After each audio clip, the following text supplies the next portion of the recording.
continuiamo con le eccellenze da premiare.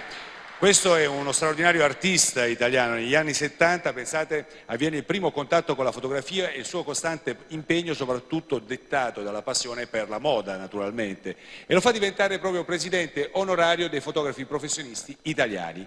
Quindi ritira il premio Eccellenza Italiana Giovanni Gastel. Ciao Giovanni, buonasera, benvenuto.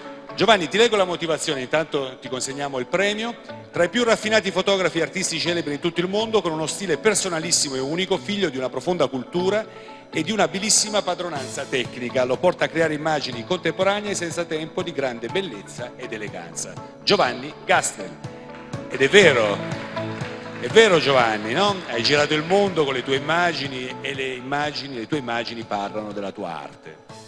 Senti, ho sempre cercato di portare con me molto il mio paese, la cultura europea, insomma, abbiamo un po' combattuto questa battaglia contro lo strapotere americano, come dire, ricollegandoci ai grandi valori culturali e artistici della pittura italiana, europea, e negli anni '80, diciamo, abbiamo anche in qualche modo fondato una scuola, che era una scuola europea che ha poi fatto, diciamo, proprio delle caratteristiche dell'imperfezione, se vuoi, la bellezza occidentale, no? Una unione di lievi imperfezioni fanno, come dire, la bellezza vera, la bellezza intensa, la bellezza che ha una relazione con l'anima e col carattere.